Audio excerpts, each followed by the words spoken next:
The morning Margaret Ashford arrived at Hartsfield-Jackson, she was already 17 minutes behind a schedule she had constructed the night before with the precision of a surgical plan.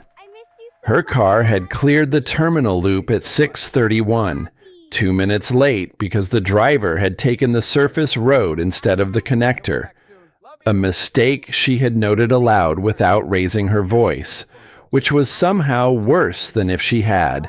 She moved through the terminal the way she moved through every space she entered, not quickly, exactly, but with a density of forward intention that made other people adjust without understanding why they were doing it.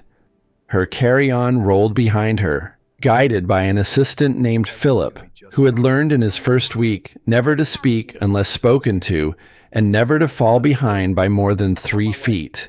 Gate B17 was crowded in the gray-gold way of early Friday mornings, full of people who had gotten up before they were ready and were performing the rituals of travel with the mechanical competence of the frequently displaced. Business travelers in dark coats, a family with a stroller that had seen better years, an older man in a window seat near the gate wall, working a crossword with a ballpoint pen, which meant he was either very good or very stubborn, and from the way he held the pen, probably both. Margaret reached the podium at 6:48 and presented her boarding pass with the efficiency of someone who considered the act of presenting documentation a courtesy she was extending rather than a requirement she was meeting. The gate agent, a woman named Nora Tate, whose name tag was slightly crooked and who had been on shift since 4 in the morning, pulled up the reservation, and her expression did something small and controlled that Margaret had learned to read over years of watching people manage bad news. There was a seat reassignment, mechanical reasons. 2A had been given to a passenger with a documented mobility accommodation, and Margaret had been moved to 2C. The explanation was delivered in the measured tone of someone who had given it before and knew exactly which words to use, and Margaret listened to all of it before she responded. When she did respond, she did not raise her voice. She had long ago learned that a low, precise voice in a public space carried differently than shouting, moved through a crowd like something with weight rather than something with volume. She made clear that she had requested 2A specifically, that the request was documented, that the window seat was not a preference but a functional requirement for the work she intended to complete during the flight, and that she expected the situation to be corrected before boarding was completed. Nora Tate absorbed this without visible damage. She said she would see what she could do. It was during this exchange that Daniel Cross came to a stop approximately 10 feet from the podium. He had come from the maintenance corridor that fed into the beacon course near the gate cluster, and he was still in his work clothes, gray coveralls with the Atlanta Airport maintenance patch on the left chest, a duffel bag over one shoulder that sat light because he had packed the way a man packed when he had spent years learning that extra weight was a liability. He was 52 years old, and he looked it in the way that men looked their age when their age had been earned rather than accumulated, the lines in his face from squinting into things rather than from time passing. Beside him, his daughter moved with the focused energy of someone who had been awake for exactly as long as she needed to be. Lily Cross was 9 years old, and she carried a stuffed rabbit named Captain under her left arm with the same matter-of-fact grip that her father carried everything, not precious, not careless, just present.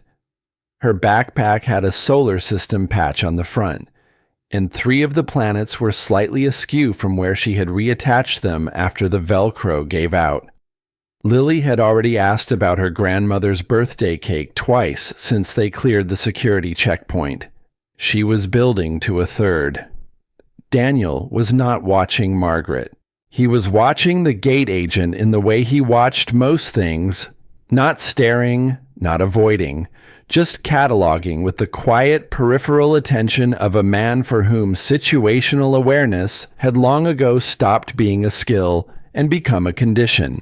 He had seen the interaction before he heard it, read the body language before the words reached him, and had already completed an assessment without deciding to. Lily tugged his sleeve. "Dad, cake. What kind?" "Chocolate." His voice was even, unhurried. "What if Grandma Ruth does the trick candles again? Then we'll watch them burn and pretend to be surprised." Lily considered this outcome satisfying and fell into a brief silence, during which Margaret finished her exchange with Nora Tate and turned from the podium.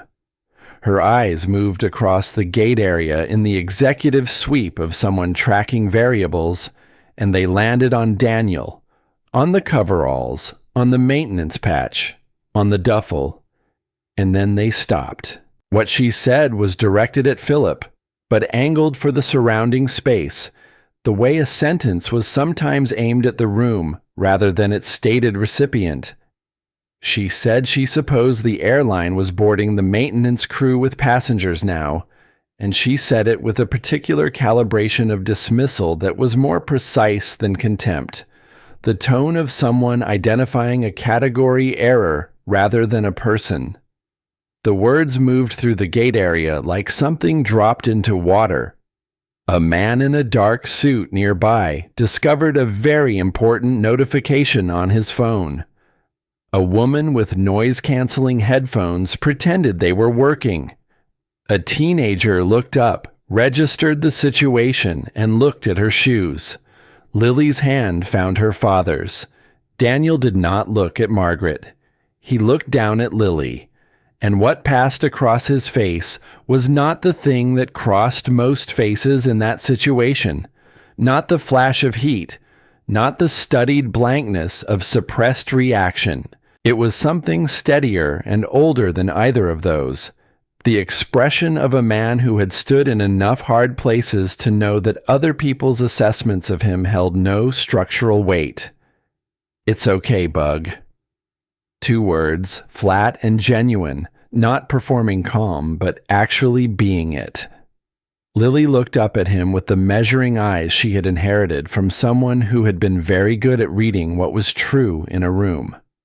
She did not look fully convinced, but she accepted the answer the way she accepted most of his answers, provisionally, with the implicit understanding that she was reserving the right to return to it later.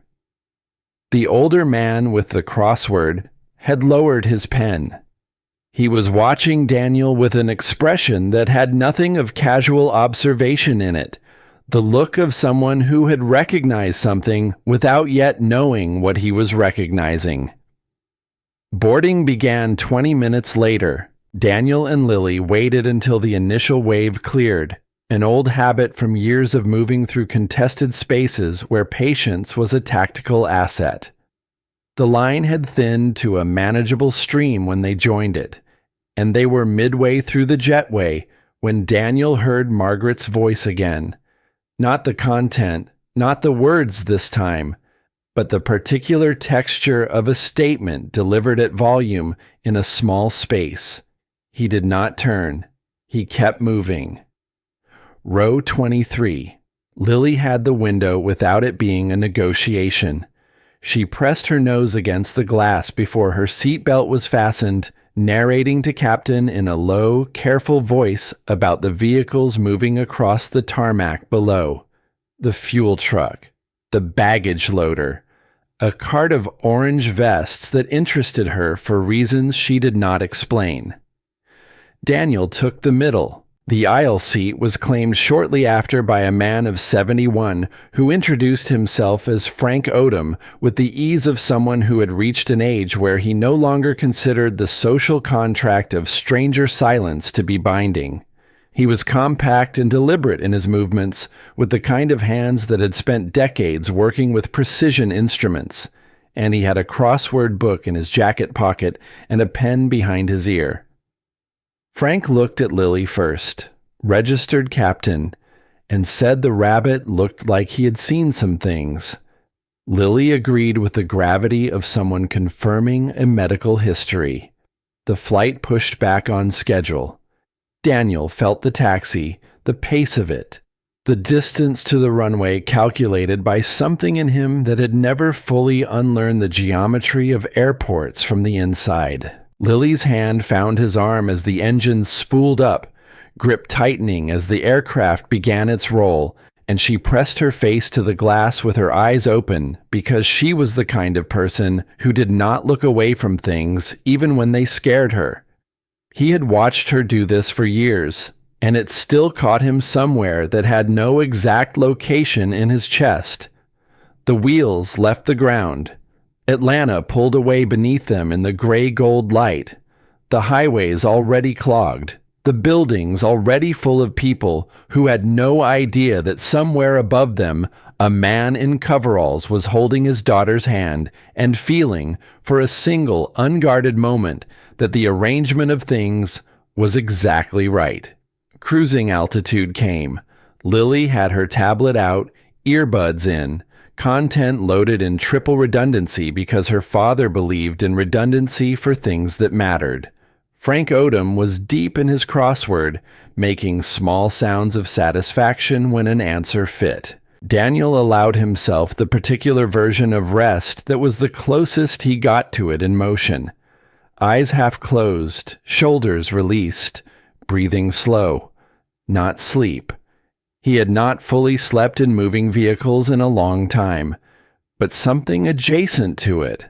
The body's nearest approximation. The engines were steady. The airframe was smooth. For a stretch of minutes that felt clean and complete, everything was simply fine. Then the aircraft shuddered. It was not the loose, ambient turbulence of unstable air. It was structural, transmitted through the floor and seats with the specificity of something mechanical rather than atmospheric. Daniel's eyes were open before the thought finished forming. Lily's hand was on his arm. The fasten seatbelt sign came on with a tone. The flight attendant's voice over the PA was the practiced calm of training. The words selected for their neutrality, the tone calibrated to communicate awareness without escalation. Minor turbulence. Return to seats. Standard precaution. Lily looked at Daniel with the measuring eyes. How normal? Pretty normal. He said it because it was still possible that it was true. The plane dropped. Not a shimmy, not a shudder. A sudden, stomach-evacuating loss of altitude that sent unsecured items toward the ceiling, and sent a sound through the cabin that was collective and involuntary and human in the specific way that fear was human when it arrived without warning and stripped away performance. A cup went over in first class. Someone used the name of God in the way people used it when they had run out of other language. Lily's grip on his arm was the grip of a child who had decided to hold on to the one fixed point in a world that was misbehaving. "Daddy," her voice was thin and careful. "I have you." He turned toward her, body angled, the positioning that happened before the conscious decision. "Seatbelt on?" "Yes." "Then we're good. That's all you need." The cabin was the particular noise of people reassessing their relationship with mortality. Frank Odom had folded his crossword and put it away and was sitting with both hands flat on his thighs. He was doing a reasonable impression of someone who was fine. And then, through all of it, Daniel heard something that rearranged everything.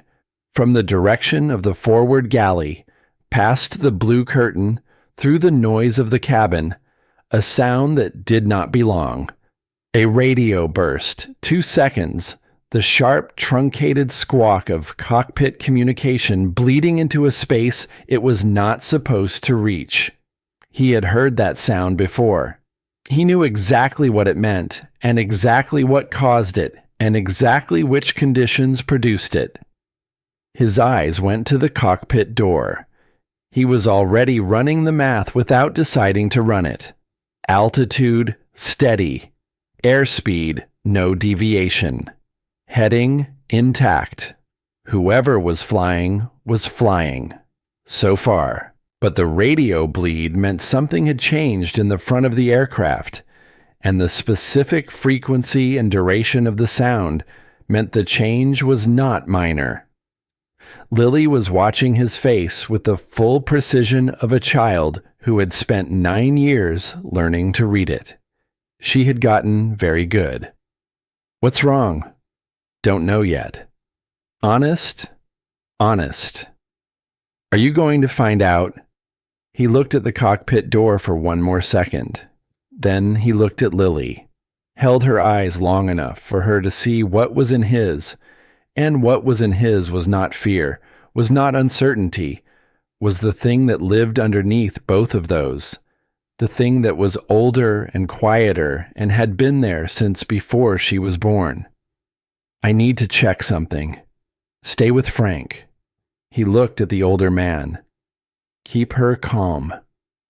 Frank looked at him.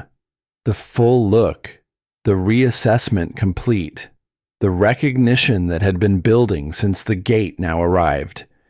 He nodded once, the nod of a man who had recalibrated who he was sitting next to and understood what that meant. Go. Daniel stood. He did not stand dramatically. He folded his seatbelt back with the same care he folded everything, and he moved toward the front of the aircraft with the particular quality of motion that he had learned in years of moving through situations where the way you moved determined how the people around you responded. Not running, not hesitating. The pace of someone for whom the next thing to do was clear, and the only question was getting to it. Frank Odom watched him go. Then he turned to Lily, who was watching the curtain where her father had disappeared, Captain held against her chest with both arms now. Your dad do this kind of thing often? Frank asked. Lily considered the question with the seriousness it apparently deserved. He fixes things, she said. That's what he does. Frank picked up his crossword. He did not open it. He just held it. The blue curtain was lighter than it looked. Daniel pushed through it without ceremony, and the first-class cabin received him the way spaces received people who moved with clear purpose. Not welcoming exactly, but not resistant either. The seats on either side were occupied by the particular stillness of passengers who had been frightened and were now performing stillness as a strategy. A man in a gray suit had both hands pressed to his armrests. A woman across the aisle was looking at the ceiling with the concentration of someone attempting to locate God through acoustic tile.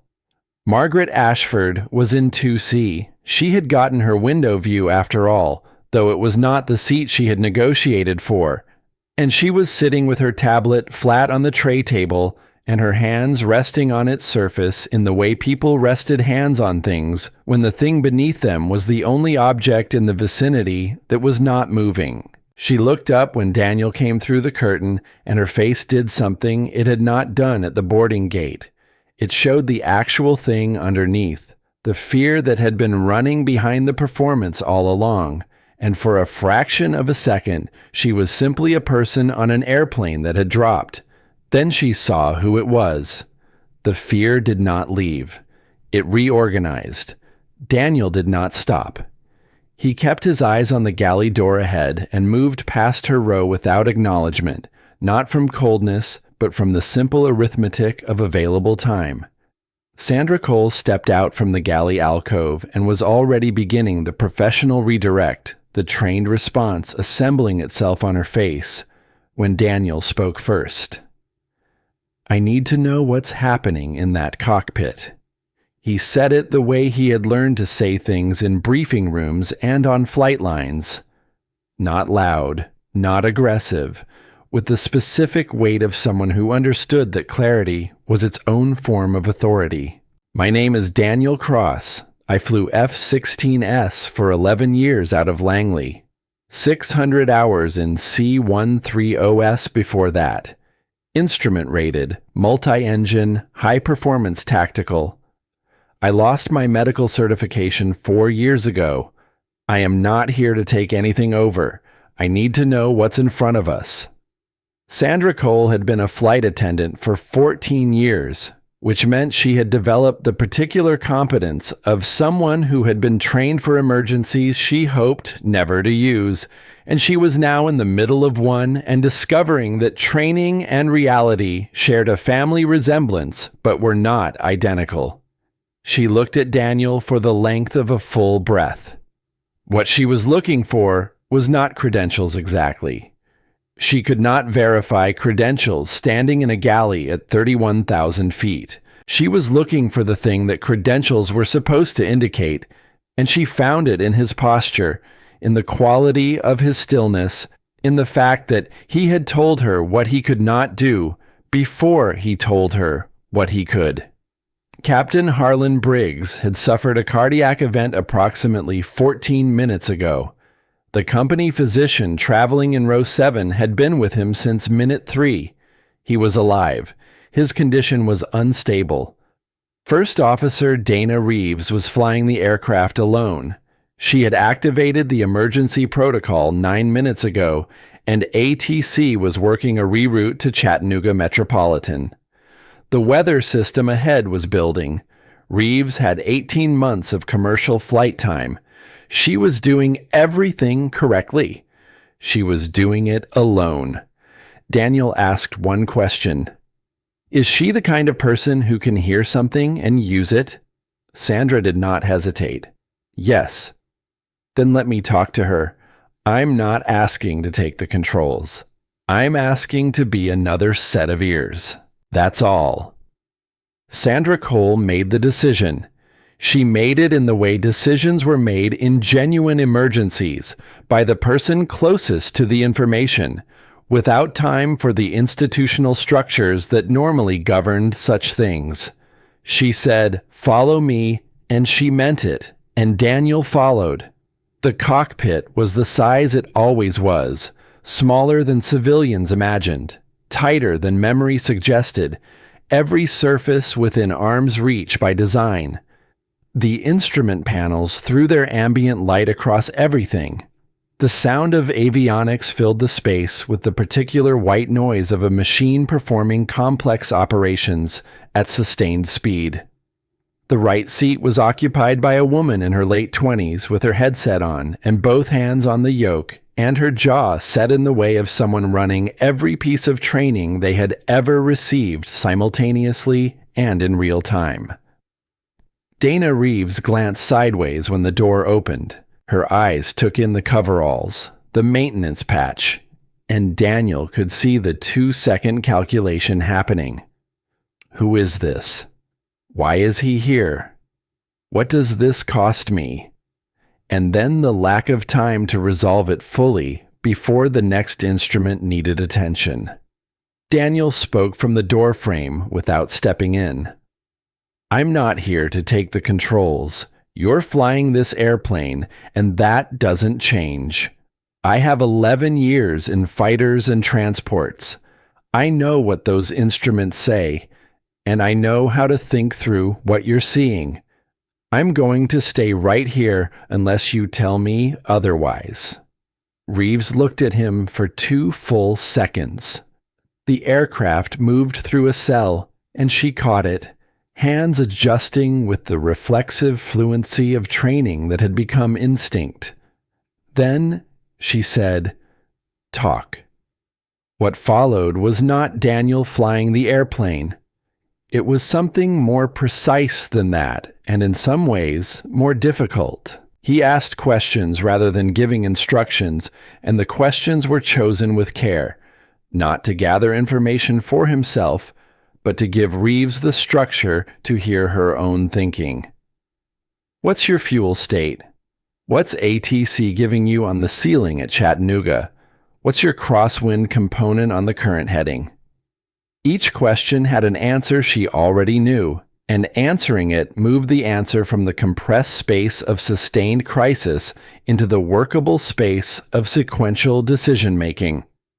He had learned this from a man named Colonel Wade Briggs, who had spent a career teaching young pilots what to do when fear collapsed the architecture of thought. Fear is not the problem, Briggs had said more than once, standing in front of briefing rooms full of people who were too trained to admit they were afraid. Fear is information. What kills you is when the information stops moving. The information was moving now. Reeves called ATC with the step descent clearance, her voice sharp and precise, reading back the numbers without error. She flew the approach the way she had been trained to fly it, systematically, without the paralysis that isolation had been building toward before Daniel appeared in the doorframe. He stayed where he was, asking questions when she needed them and silent when she didn't, which was most of the time, because she was genuinely good, and what she had needed was not expertise she lacked, but the presence of another mind keeping the tunnel from collapsing. He noticed, sometime around 20 minutes into the approach, that the sound from the cabin had changed. The taut silence of controlled fear had given way to something else, a low murmur, conversation, the sound of people reaching toward each other. He thought about Lily in row 23. He thought about whether she still had Captain pressed against her chest, or whether she had given him to Frank to hold, which she sometimes did when she wanted to appear braver than she felt. He thought about what he would say to her when this was over, how he would frame it. She was 9, which meant she was old enough for most of the truth, and young enough that the framing still carried weight. He would not make himself the center of the story. He had never been that kind of father, and he was not going to discover the inclination today.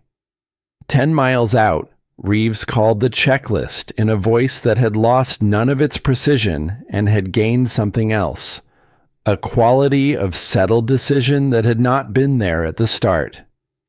Daniel talked her through the wind shift that ATC called out at 8 miles, 2 degrees right. Watch the center line on final. She acknowledged without looking at him. She did not need to look at him. The runway lights came up through the gray afternoon, the altimeter unwound with steady purpose. Reeves called each checkpoint, and Daniel listened, and there was nothing to correct because she was doing it correctly. And doing it correctly was the whole of what the situation had ever needed from her. The wheels touched down with a firmness that was precisely calibrated for the conditions. Not soft, not hard, right. The thrust reversers deployed and the aircraft began its deceleration, and the sound that came from the cabin was the sound that came from 287 people who had been holding something and were now putting it down all at once. Applause, then a different kind of sound that was not applause, then more applause, and underneath all of it, something that was simply human and had nothing of performance in it. Daniel let out a breath he had not tracked accumulating.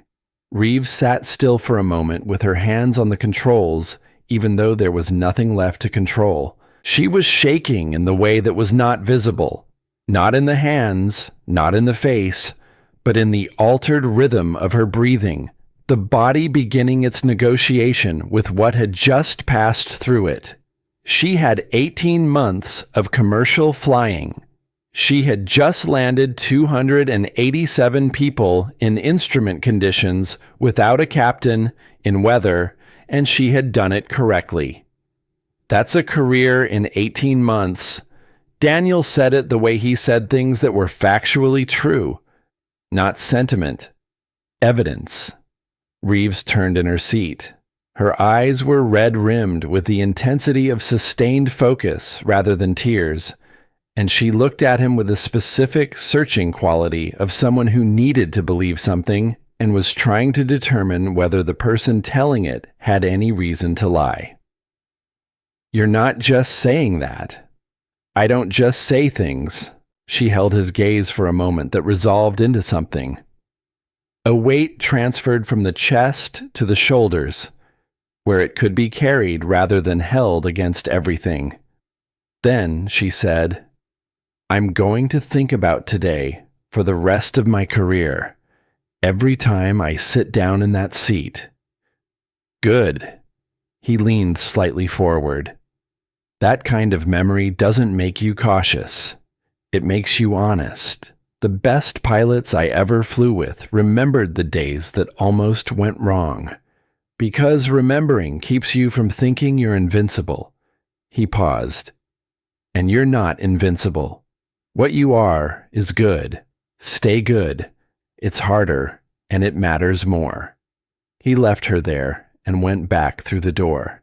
The first-class cabin had the quality of aftermath. Blankets pulled up, armrests gripped, the particular displacement of people who had been somewhere frightening and were only now beginning the return. Margaret Ashford was in 2C with her tablet still on the tray table and her hands still on its surface, but the arrangement of her face had changed in the way that faces changed when something had been removed rather than added. She watched him cross the cabin without speaking, and he did not stop. And he pushed through the curtain back toward economy. Lily was in the aisle before he was halfway to row 23. She covered the distance between them with the specific speed of a child who has been holding herself together by will alone and has just been given permission to release it. And when she hit him with both arms and the full weight of everything she had been carrying since he walked through that curtain, her face against his chest, a sound coming out of her that was not a word. He wrapped both arms around her and held on. You were gone a long time, she said into his shirt. I know. I'm sorry. I was scared. Her voice was muffled and honest. I know, Bug. I know. She pulled back far enough to look at his face. Her chin was set in the way it got when she was making a decision. She was doing the reading, the full attention study of his features that she had been doing since she was old enough to understand that his face told the truth when his words were being careful. Did you help? He looked at her. A little. Lily studied him for 3 seconds with the precision of someone running a very accurate instrument. More than a little, she decided.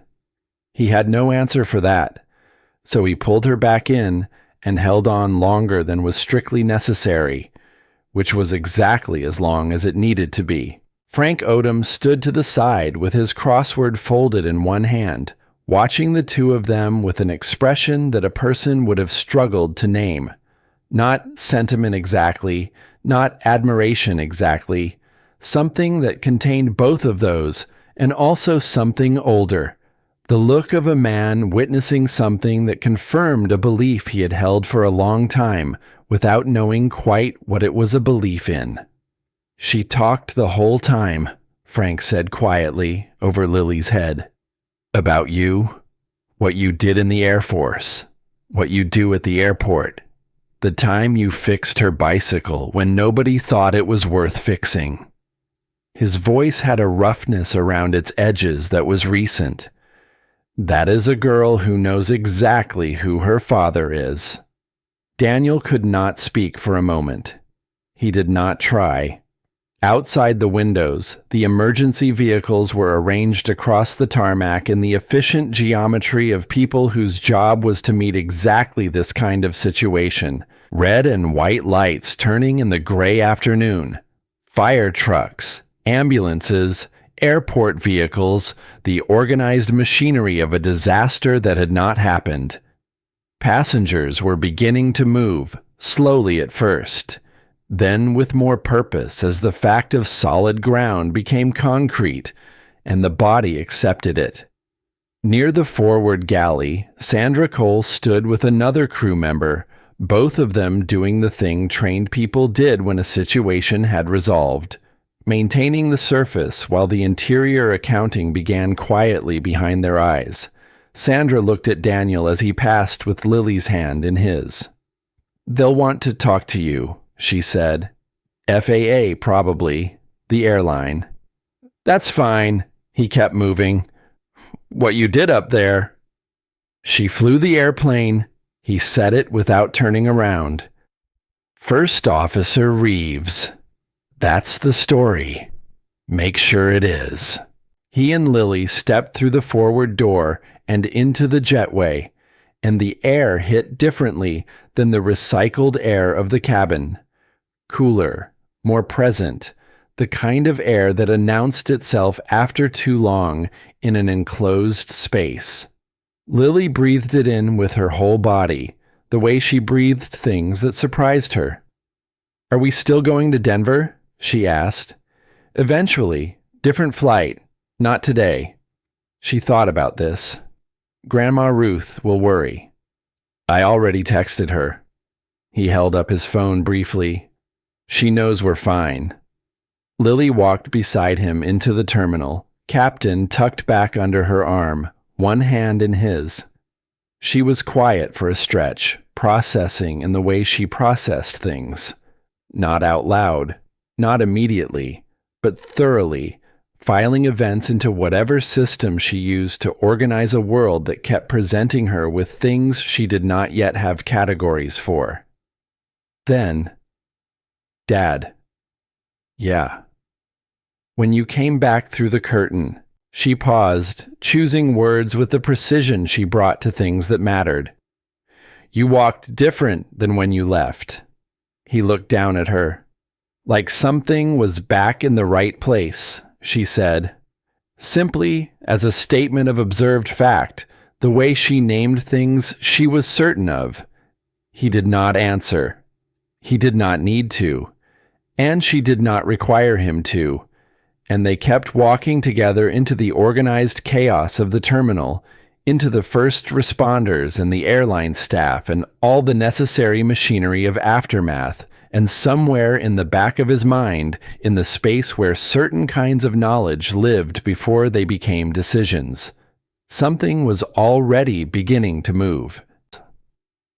The Chattanooga Metropolitan Airport Terminal was not designed for 287 displaced passengers, and it showed in the way all honest things showed, not dramatically, but functionally, in the absence of enough chairs and the presence of too many people standing against walls with the particular posture of those who had recently survived something and were not yet sure what to do with the survival.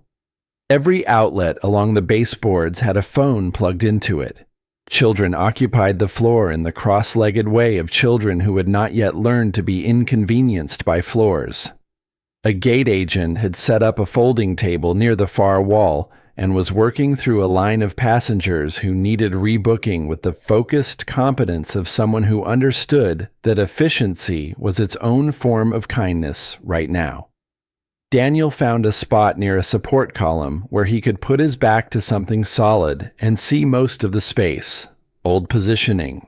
He had stopped noticing he did it years ago. Lily sat on the floor beside him, cross-legged, Captain on her knee, watching everything with the wide-eyed seriousness of someone cataloging an experience she did not yet have a name for. He had given her his jacket. The terminal ran cold in the aggressive way of airport climate control, the kind of cold that had nothing to do with weather and everything to do with systems that did not adjust for circumstances. Frank Odom settled into a chair 2 feet away with the careful descent of a man whose knees had accumulated opinions over 7 decades. He produced his crossword from his jacket pocket, looked at it, and did not open it. He held it the way people held familiar objects when the world had recently misbehaved, not reading it, just maintaining contact with something known. Lily was watching the emergency vehicles through the terminal windows, their lights still cycling in the gray afternoon. "Are those for Captain Briggs?" she asked. "Some of them." Daniel did not elaborate, and she did not push, which was one of the things about her that had always struck him. She knew the difference between questions that needed answering and questions that needed sitting with. She looked at Captain the Rabbit for a moment, then back at the windows. Is he going to be okay? They said he's stable. That's the word they use when someone is going to be okay, but they don't want to promise yet. Lily absorbed this taxonomy of medical language with a small nod. Good, she said, and she meant it without qualification, the way children meant things before they learned to hedge. It was 20 minutes before the airline employee found them. He was in his mid-20s, name tag reading Marcus Webb, with bright eyes and the slightly stunned quality of someone who had been managing an emergency for the past hour, and had not yet had time to process that the emergency was over. He crouched to Daniel's eye level with the practiced courtesy of someone who had been trained to make distressed passengers feel seen. And then he seemed to realize that this was not quite the right frame for this particular passenger and straightened slightly. He told Daniel about the hotel arrangements, the shuttle timing, the vouchers for dinner. He said that Carol Merritt, the regional operations director, would want to speak with him at his earliest convenience, and that Ms. Merritt had specifically asked Marcus to convey that Transcontinental would cover all additional travel expenses related to rebooking the Denver flight. He delivered all of this with professional clarity and then stood for a moment with the look of a man who had more to say and was deciding whether to say it. He said it. He told Daniel, quietly, that he had been in the galley when Daniel went forward, that he had seen the way Daniel moved through the curtain, that he had watched his face and the way he carried himself, and that he, Marcus paused here, reorganizing, that he would not forget it, what it looked like when someone knew what needed to be done and went to do it without any of the things that usually surrounded doing it. The announcement, the hesitation, the performance of courage. Daniel looked at the young man for a moment. You know what I saw when I went up there? Marcus shook his head. Sandra Cole, your flight attendant. She made a decision in 3 seconds to trust a stranger she had never met, in the worst moment of her professional life, because she read the situation correctly and acted on what she read instead of what the procedure said. He let that sit. I didn't do anything that remarkable. She did. Marcus considered this. Okay, he said, but also, with respect, sir, you did too. Daniel almost smiled. It was the closest he came to it in public spaces.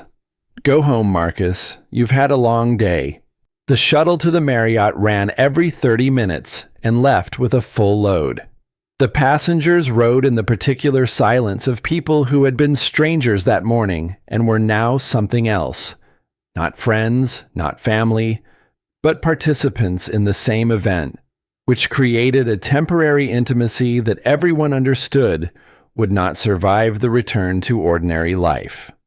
A woman near the front fell asleep against the window before they left the airport drive. Frank Odom sat 2 rows behind Daniel and Lily, and when Daniel caught his eye in the driver's mirror, Frank raised his completed crossword. Every square filled, held up briefly like a flag of some kind, or a salute, or something between the two that did not have an exact name. The hotel room was clean and quiet in the anonymous way of hotels that had been designed for rest rather than experience. Daniel got Lily through a shower and into the oversized bed, where she immediately claimed 3/4 of the available surface with the territorial unconsciousness of a child who had always had exactly this amount of space and expected the universe to maintain the arrangement. He sat on the edge of his side and looked at his phone. 14 missed calls. 3 from Ruth, whose voice in the first message had the quality of a woman who had been watching the news for 2 hours and was running on a frequency just above what the human ear could comfortably register. He called her first. She answered before the ring completed. She said his full name, Daniel Matthew Cross, which was never a good opening. He told her they were safe, that they were in a hotel, that Lily was asleep, that the first officer had been excellent and everyone had done their jobs. His mother was quiet through most of this recitation, and when he finished, she said, in a voice that had come down from the register of sustained terror to something more navigable, "You sound like your father." He asked if that was good or bad. She said it was both and had always been both with Crossmen, and she said it with the authority of a woman who had spent 40 years studying the specimen up close. His father, she said, would have walked up there the same way. And he would have been saying exactly what Daniel was saying now, that it was nothing, that someone else did the real work, and she had spent 40 years deciding whether that was a virtue or a flaw, and had not arrived at a verdict. He told her there would be cake in Denver tomorrow.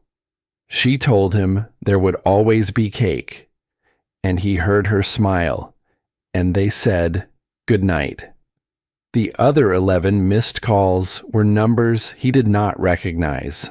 He set the phone face down on the nightstand and watched Lily sleep for a while. Her face had the quality children's faces had in sleep, completely unguarded, every day's weight temporarily suspended, just the pure fact of a person resting. Captain was pressed against her chin. Her breathing was even. He thought about what Carol Merritt had asked him in the terminal. "Why haven't you renewed your certification?" And about the answer he had given, which was true, but which was also not the complete truth in the way that most true answers were not the complete truth. The complete truth was something he had not said to anyone, not in the careful phrasing of the conversations he'd had with the airline staff today, not in the years of maintenance shifts and school pickups and the quiet management of a life that worked. The accident had taken more than his certification. He had known that for 4 years. The evening he had come home from the final hearing, the apartment had been dark except for the kitchen light, and Lily had been asleep on the couch waiting for him, and he had stood in the doorway for a long time looking at her before he understood that the decision had already been made. Not flying was not a sacrifice. It was a response. The sky had been associated in those years with a weight he could not separate it from, the way a song became associated with a grief and could not play without pulling it along. But today, standing in that doorframe, watching Dana Reeves work those instruments, something had been activated that had nothing to do with decision. It was more like a piece of equipment that had been in storage, inert for years, responding the moment it received power. Not nostalgia. More immediate than that. The hands that had held a yoke for 11 years did not store the knowledge in the place where things could be chosen to forget. He lay back on the bed without getting under the covers and stared at the ceiling until he was asleep, which happened faster than he expected, the body taking what it needed without asking. Morning came gray and purposeful. Lily was already sitting cross-legged at the foot of the bed when he opened his eyes, working through a granola bar from the minibar with the methodical focus she brought to anything edible. Captain positioned beside her with his usual air of considered judgment. She told him there were news vans in the parking lot. She had looked out the window before he woke up. She said it as a fact rather than a problem, the way she presented most information. Here is what exists. Now what do we do with it? He rubbed his face. How long have you been awake? A while. She considered the granola bar. I wasn't scared. I just woke up and couldn't go back. He looked at her.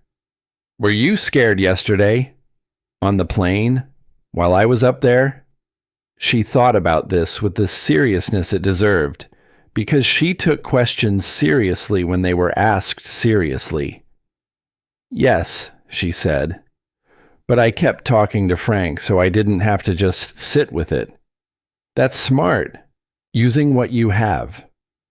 Frank said Grandpa did that too, kept talking to people so the fear had somewhere to go. She looked at Captain. "I talked to Captain too when Frank ran out of crossword answers." The breakfast restaurant downstairs had a corner table near the back wall that suited Daniel's instincts, and he and Lily took it before the morning rush. She ordered pancakes. He ordered coffee and eggs and toast after she raised an eyebrow at the original order, a piece of parental oversight she had been performing since she was approximately 7. Frank appeared at the restaurant entrance at 8:15, surveyed the room with the unhurried patience of someone who was good at finding what he was looking for, located Daniel, and walked over. He sat. He ordered oatmeal and black coffee. He looked at Lily's pancakes with the appreciation of a man who had been told to order oatmeal for longer than he cared to remember. "The vans are still outside," Frank said, not looking at Daniel. He was examining the restaurant in the same methodical way he had examined his crossword, systematically, with attention. "I know. They'll want the story. They can want it." Frank turned his coffee cup. "For what it's worth, and I'm just an old man with a crossword, so weight it accordingly. I think you should tell it yourself." He looked at Daniel now, steadily. "Not to give them what they want, because if you don't, someone else will. And they'll get it wrong. They'll make it about the rescue. They'll leave out the part about Reeves, which is the most important part." He paused. "And they'll leave out the part about this one." He glanced at Lily, who had stopped pretending not to listen. "Which is the second most important part." Lily pointed her fork at Frank with the gravity of someone agreeing to a motion. Frank accepted this endorsement without ceremony. Daniel looked at his coffee. He was going to say something measured and deflective when his phone rang with a number he did not recognize. Atlanta area code. Not the kind of number that belonged to a news station. He excused himself and stepped away from the table.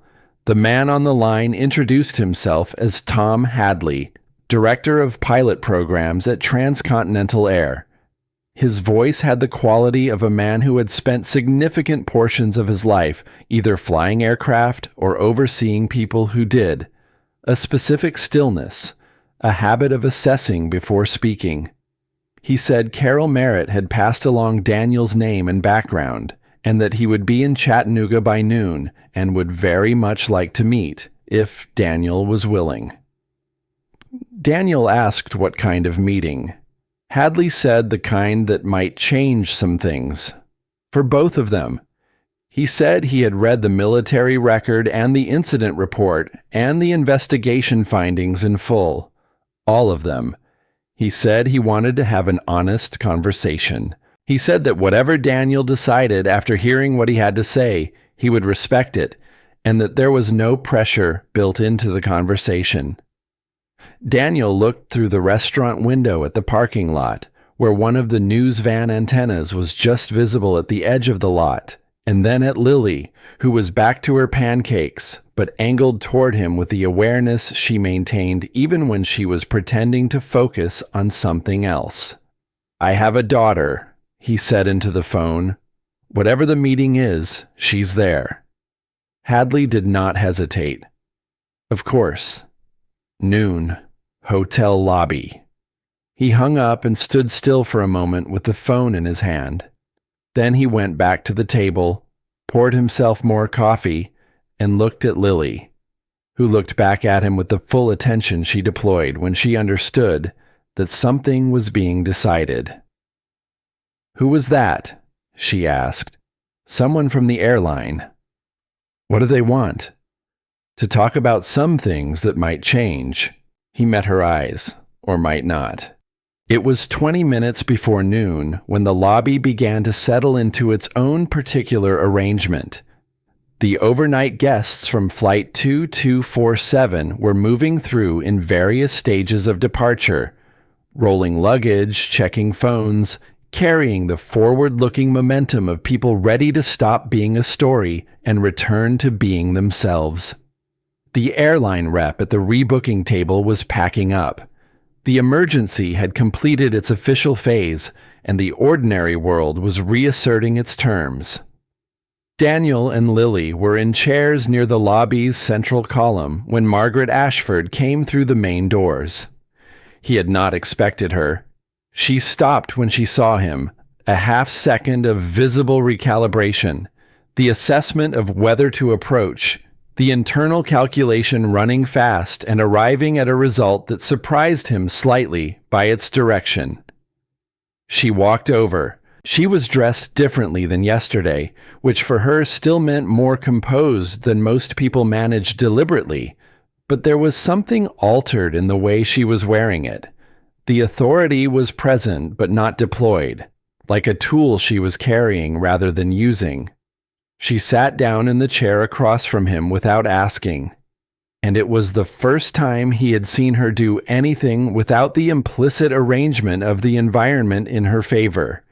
She sat the way someone sat when they needed to sit. "I've been composing what I wanted to say to you since you walked out of that cockpit door," she said. "I haven't found the right words yet, which doesn't happen to me very often." "You don't need the right words." "I think I do. I think I owe them." She glanced at Lily, brief, careful, the look of someone who understood that a child in the room changed the register of what could be said and how. "Both of you." Daniel waited. "I have built a career on reading people." Her voice had lost the cutting precision that had been its instrument all of yesterday, the tool she reached for in every room. "I tell myself it's instinct. I give talks about it. I have given 40-minute presentations about human potential and the importance of seeing past surface indicators." She stopped. "And I sat in a first-class seat and dismissed a man with engine grease on his hands and a little girl with a stuffed rabbit. And I was comfortable with that judgment in a way that—" She stopped again. "Arrogance," she said. She chose the word with the deliberateness of someone who had considered the easier options, assumption, mistake, misread, and rejected them for accuracy. "It was arrogance." Daniel looked at her. "I don't need an apology." "I know you don't." Something shifted in her face. Not admiration exactly, but the early architecture of it, being built from available materials in real time. "That's part of the problem." He said nothing. "You're not angry," she said. "No." "Why not?" He thought about it in the honest way he thought about questions that deserved honesty. "Because you're not the first person to look at the coveralls and stop there. And because what you think of me doesn't actually change anything about who I am." He paused. "And because I've been in enough situations where being angry costs things I couldn't afford to lose." Margaret looked at him for a long moment, the way someone looked at a thing that did not behave according to the models they had used to predict it. "Who are you?" she said, not rhetorically. "Daniel Cross." The same answer he had given Reeves, the same simplicity, sufficient in both cases because it was meant to be. She was quiet. Then, "I don't want this to be the end of the conversation. I have resources, a company, a board that mostly listens to me, and I have been thinking since yesterday about how many people like you I have walked past in my career, categorized before they had the chance to show me anything." She met his eyes. "I want to do something with that. I don't know what yet, but I'd like your input, when you're willing, if you're willing." Lily was watching this exchange with the particular quality of attention she reserved for adult conversations that she understood were important, even if she could not articulate precisely why.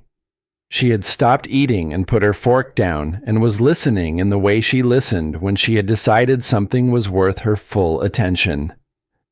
Daniel was quiet for a moment, not dismissive, not agreeable, thinking. "I'll consider it," he said. It was the exact truth, which meant it was not a yes and not a no, and it honored what the question actually was. Margaret nodded once. She reached into her jacket pocket and set a business card on the arm of his chair without making a gesture of it. She placed it there, practical and precise, the way she handled things that mattered. "When you're ready," she said. "No deadline." She stood, and for a moment she was simply standing in a hotel lobby in yesterday's clothes with a business card on an armrest, and nothing deployed and nothing performing, and it was the most honest version of her that had appeared in the 24 hours since he had first seen her move through that terminal like the space had been built for her passage. Then she walked toward the elevator. Daniel picked up the card, looked at it, put it in his pocket next to the folded edge of something he would not take out until tonight, when the room was quiet and Lily was asleep.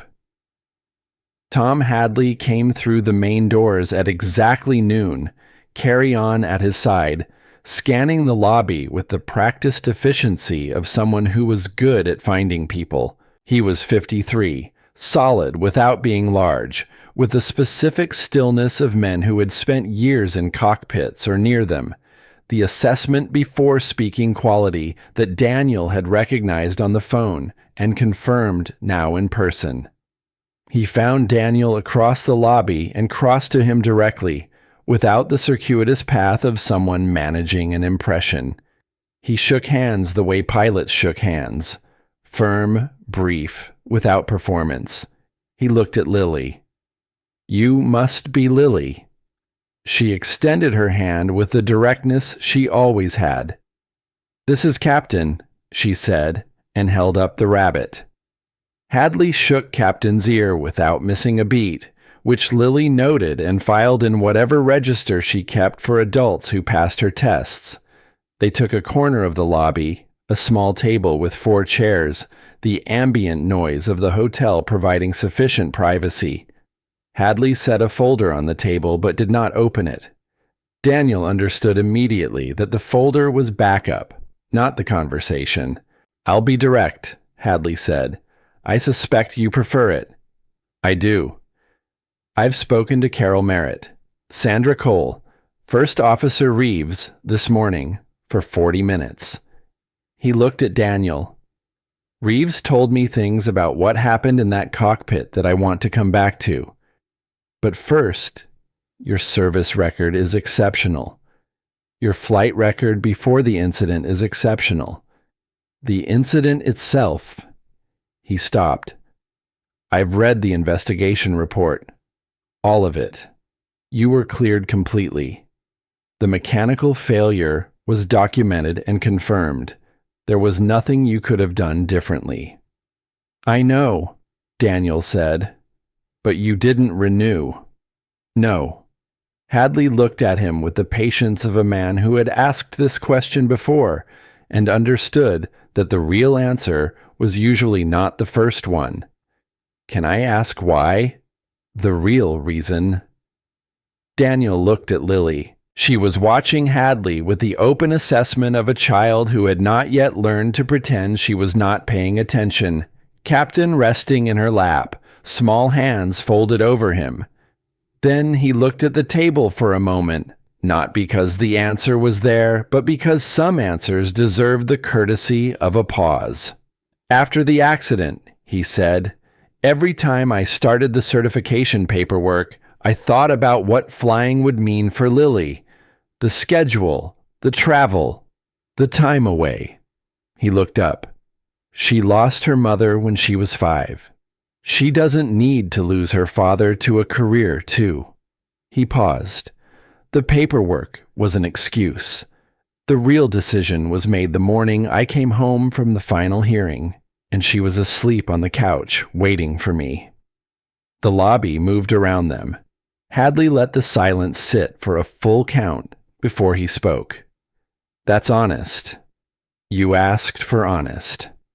Hadley folded his hands on the table. "Here's what I want to say, and then whatever you decide, my respect for what you did yesterday doesn't change." He looked directly at Daniel. "Reeves told me, her words, not mine, that you gave her back her own thinking, that you walked in there and made her more herself instead of less. She said she has been trying to understand how you did that." He paused. "I have been in this industry for 30 years. That quality, in the air or on the ground, is extraordinarily rare." He opened the folder. One page slid across the table. "This is not a job offer. It's a program offer. Pilot reintegration. We've run it twice before with veterans who left the flight deck for personal reasons. It works when the person is right for it." He looked at Daniel. "You are right for it. Transcontinental funds the retraining. All of it. Medical, simulator hours, check rides. We work the schedule around Lily. That's not a gesture. It's a contractual commitment. Carol Merritt has already signed off." Daniel picked up the page. He read it the way he read everything that mattered, sequentially, without skipping, every word in its place before moving to the next. Lily, across the table, had stopped pretending to be focused on Captain. She was watching her father's face with the full instrument of her attention, reading the thing she had always been best at reading, the truth that ran underneath whatever his words were doing. She had watched him read that page, and she had seen, in the small geography of his face, something that she recognized because she had been watching for it for a long time. Something settle. Something return to where it was supposed to be. Daniel set the page back on the table.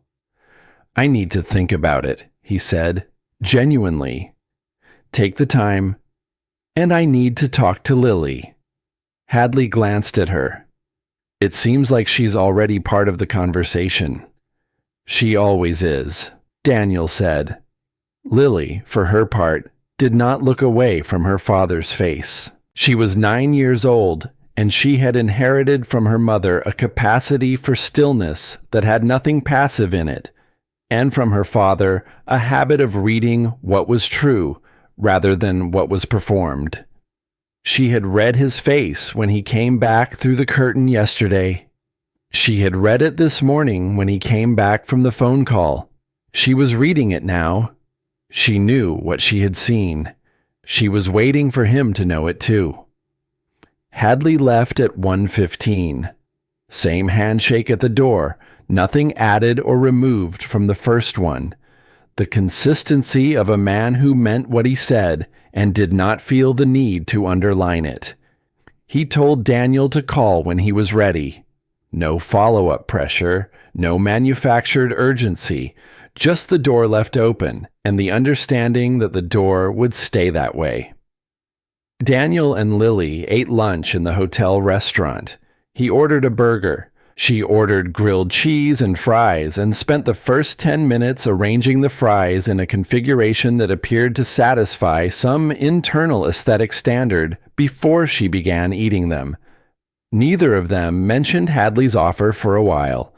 They talked about Ruth's birthday, what kind of cake, whether the candles would be the trick kind that relit, which Lily had strong opinions about based on prior evidence. They talked about Frank, who had apparently left for the airport before breakfast, but had slipped a note under Daniel's door sometime in the early morning. Daniel had found it when he went upstairs for his duffel. Hotel notepad, careful handwriting, the penmanship of a generation that had been taught to write as though it mattered. Mr. Cross.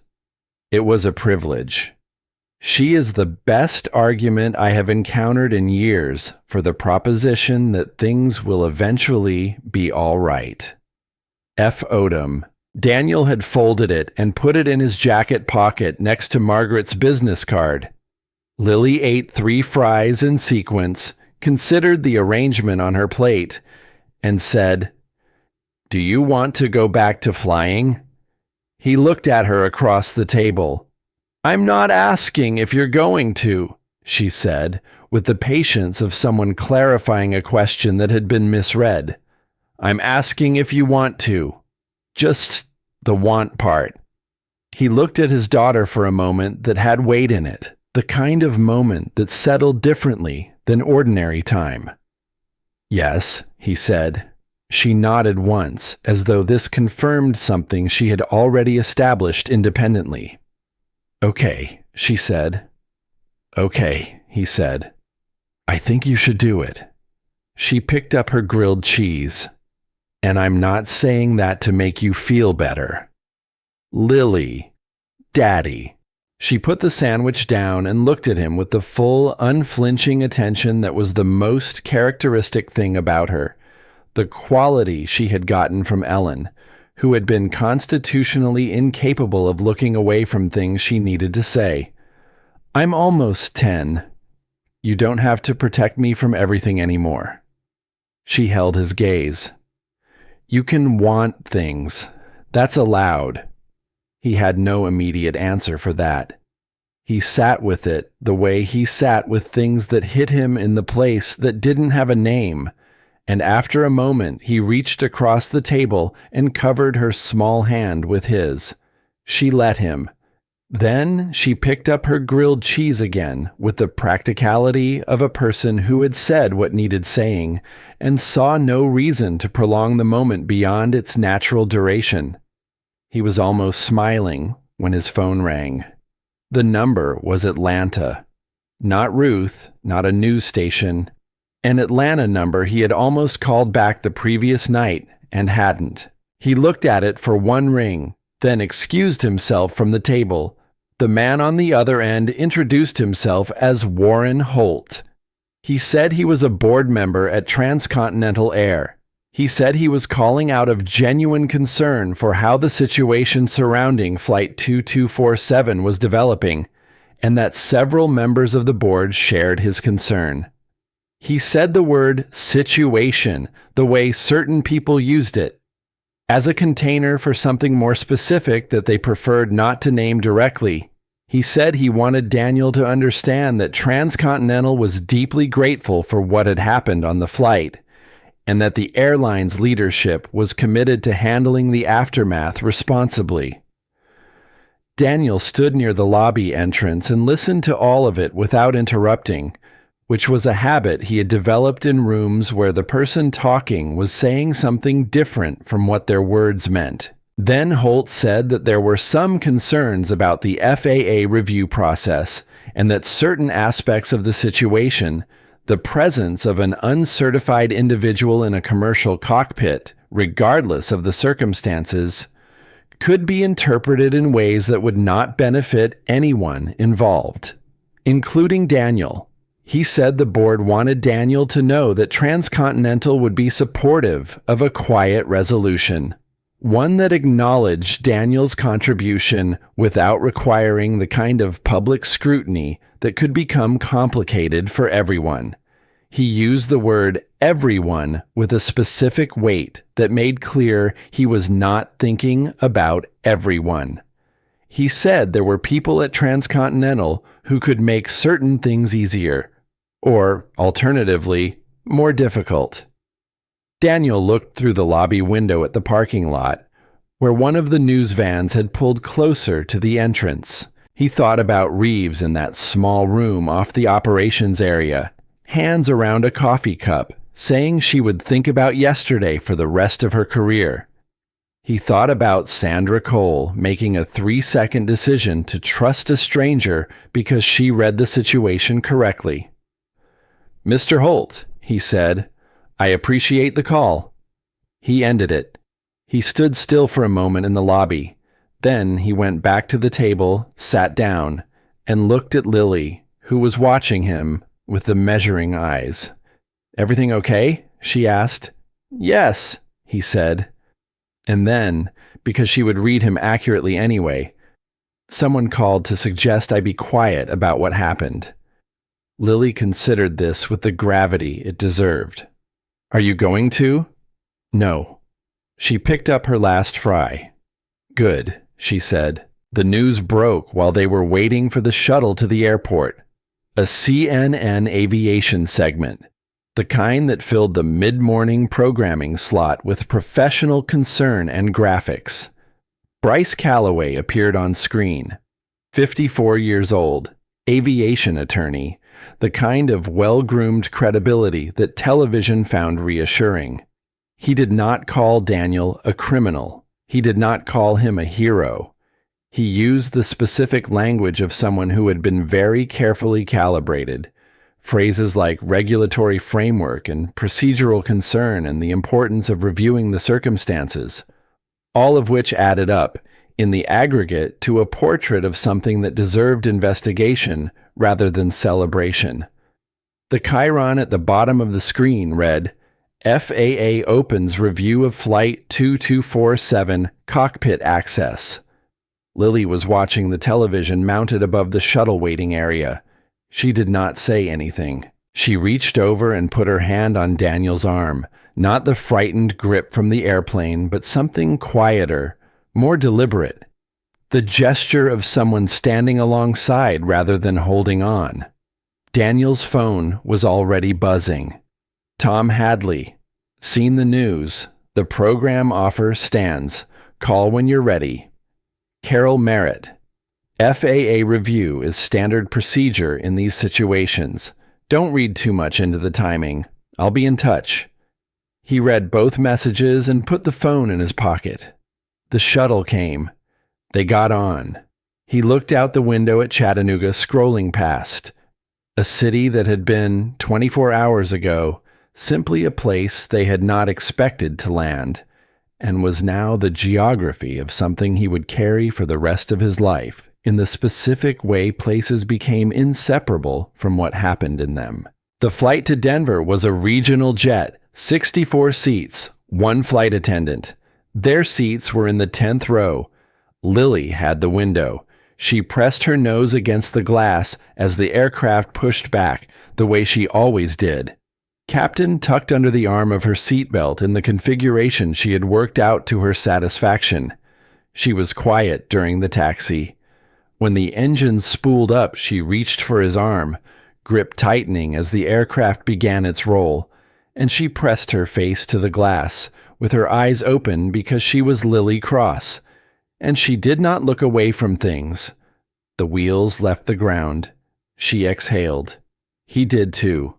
Ruth Cross was standing on her front porch when the rental car pulled up, which told Daniel she had been watching the street for longer than she would admit.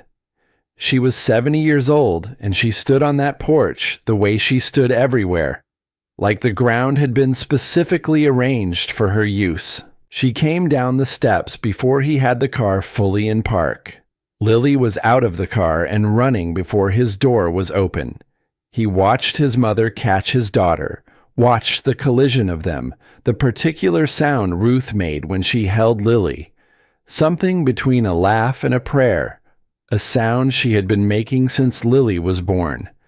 And that had not changed in 9 years, except to deepen. He got out of the car. Ruth looked at him over Lily's head. Her eyes were bright with the specific brightness of relief that had been sustained too long and was only now releasing. He walked up and put his arms around both of them. "My boy," Ruth said into his shoulder. "We're right here, Mom." She held on for a long moment. Then she pulled back and looked at him the way she had always looked at him. Full, direct, the look of a woman who had watched him become every version of himself and knew them all. "You look different," she said. Lily said the same thing. "Lily's smart. She gets it from you." Ruth made a sound that wasn't quite a denial. She put her hand on his face for a moment. The gesture she'd had since he was a child, brief and total, the whole of her telling him she saw him. Then she let go. "Come inside," she said. "There's cake." The birthday dinner was everything it was supposed to be. Ruth's house in Denver was full in the way it got a few times a year. Cousins, a neighbor named Patricia who had been attending cross-family gatherings for 2 decades and was at this point family by duration rather than blood. Ruth's friend Dolores, who laughed at everything and made everyone feel like they'd said the funniest thing. 2 of Daniel's cousins he hadn't seen since before the accident, their kids, who were Lily's age, and into whom Lily disappeared within 7 minutes with the effortless authority she had with other children. Nobody brought up the flight directly at first. The family had been briefed. Daniel could tell by the quality of attention people paid him when they thought he wasn't looking, the way conversation navigated the subject like water around a stone. But Ruth had apparently communicated that the evening was for her birthday and not for anything else, and the family respected it. It was after the cake, chocolate, Ruth's own recipe, with 70 trick candles that Lily had correctly predicted and about which she was insufferably satisfied, that Ruth's cousin Raymond Cross found Daniel on the back porch. Raymond was 74 years old. He had flown for the Air Force in the era before Daniel was born, done 20 years, and then 20 more consulting for aerospace contractors. And he had the particular quality of men who had spent their lives in and around aircraft, a quietness, a habit of reading conditions, the patience of someone who understood that most problems resolved themselves if you gave them the right amount of time and attention. He had never married. He had a dog named Clement and a workshop in his garage in Colorado Springs where he built model aircraft with the same precision he had applied to the real ones. Raymond was the reason Daniel had wanted to fly in the first place. He had never said that directly to Raymond, but Raymond probably knew, the way you knew when you had handed something of yourself to someone without meaning to. He came out and stood beside Daniel without preamble and without the social performance of checking whether Daniel wanted company. He looked at the sky. Clear Denver night, stars the way they got at altitude, extravagant and unhidden. He said nothing for a full minute, which was one of the things Daniel had always respected about him. "I saw the news," Raymond said. Everyone saw the news. How did it feel? In the doorway, watching those instruments. Daniel looked at the sky. "Like waking up," he said, "which is a complicated feeling when you've been awake the whole time." Raymond nodded slowly, the nod of a man for whom that distinction made complete sense. He had the quality of someone who understood flying not as a skill or a career, but as a relationship, the kind that didn't end because you stopped showing up. "They offering you something?" Raymond said. "Yes." "Good offer?" "Seems like it." Raymond was quiet for a moment. A commercial aircraft crossed the sky from west to east, its lights blinking in steady rhythm, carrying its people through the dark. They both watched it. "Your father," Raymond said, God rest him, was the most stubborn man I ever loved completely. He spent 40 years telling himself that the things he wanted and the things he should want were opposites. He paused. Don't do that. Don't make a virtue out of refusing yourself things. Especially when the thing you're refusing yourself is the thing you're best at. Daniel looked at the sky. I have a daughter. You have a daughter who flew through a real emergency yesterday and held herself together, Raymond said. Who sat next to a stranger and talked him through it. Who is in there right now teaching a 6-year-old to negotiate over cake with the seriousness of someone running a legal proceeding. He paused. She doesn't need you to stop being yourself. She needs you to show her what it looks like when a person is fully themselves. That's what children need from parents, not sacrifice, evidence. He put a hand on Daniel's shoulder briefly, the hand of an old man, light and certain. Then he went back inside. Daniel stood on the porch alone. He thought about Ellen. He thought about the specific way she had understood him, not the version of him that performed competence or managed grief or arrived at the right answer, but the version underneath, the one that had existed before the accident and the loss and the years of maintenance shifts and school pickups. She had known that version, and she had named it accurately, which was the thing about being truly known. It required someone to see you correctly and say so. He went upstairs to the guest room where he and Lily were staying. She was already asleep, sprawled across 3/4 of the bed in the territorial configuration she maintained unconsciously, even in other people's houses. Captain was on the pillow beside her. The nightlight Ruth had installed when Lily was 4 was still in the outlet, still the same small amber glow, and Daniel had never asked her to take it out. He sat on the edge of the bed and opened the duffel. He had been carrying the envelope since Atlanta. He had known it was there the way he always knew it was there, not consciously, but as a constant peripheral fact, the way you knew where your wallet was without checking. He took it out now. The envelope was not old. He had transferred it through 3 duffels over 4 years, always repacking it into the new bag without examining it too closely, maintaining the association between the bag and its presence so that wherever he went, it went. The handwriting on the front was Ellen's, his name, just his name, in the careful cursive she used when she was writing something she wanted to last. He had read it once. The week after she died, the night Lily finally fell asleep after 3 consecutive nights of not sleeping, he had sat in the kitchen with the lights off and read it once, and then put it back in the envelope and not opened it again. He had not been ready to have the conversation it required. He was not completely sure he was ready now, but he opened it.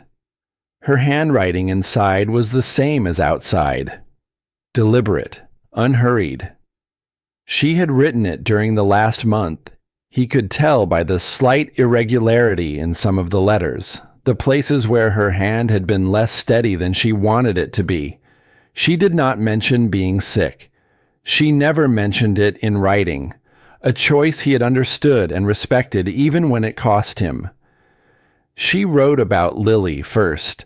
She wrote about the specific qualities she saw in their daughter, the measuring eyes, the precision with language, the capacity for stillness that looked passive from outside and was anything but.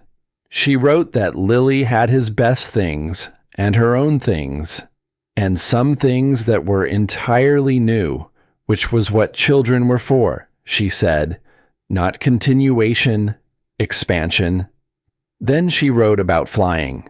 She wrote that she had watched him not fly for 2 years, and that she understood why, and that she was not asking him to change it, but that she needed him to hear something clearly.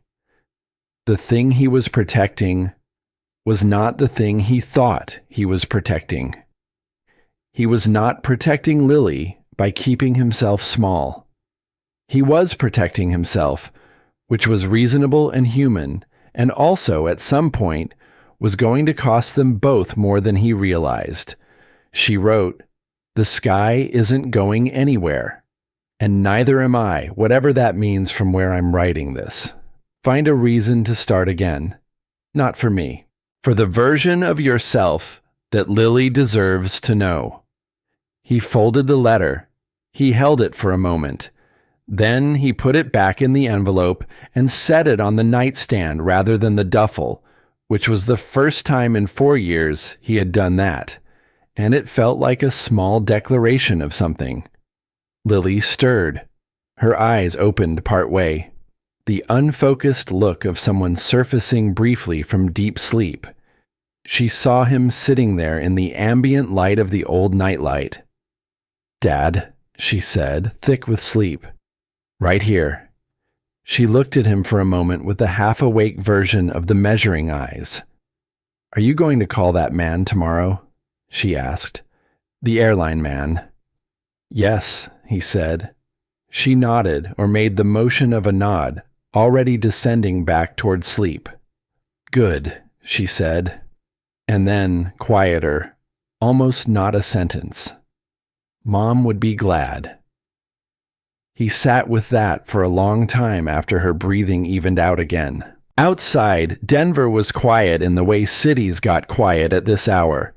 The ambient noise descended to its minimum, the sky full of stars and the occasional slow crossing of aircraft lights moving east, moving west, carrying their people through the indifferent dark toward wherever those people were going.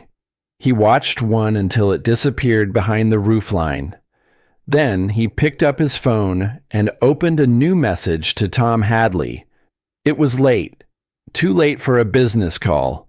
Too early to be certain about anything. He typed, "I'm in. Call me in the morning."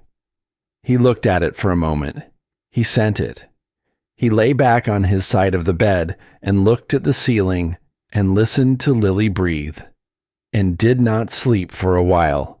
Not because he was troubled, but because something had shifted, and he wanted to be present for it, rather than unconscious through it, the way you wanted to be awake for a departure, rather than sleep through the moment the wheels left the ground. The nightlight threw its small amber circle on the wall.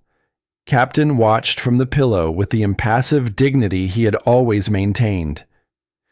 Daniel's phone lit once on the nightstand. Hadley, already awake or never fully asleep. Good.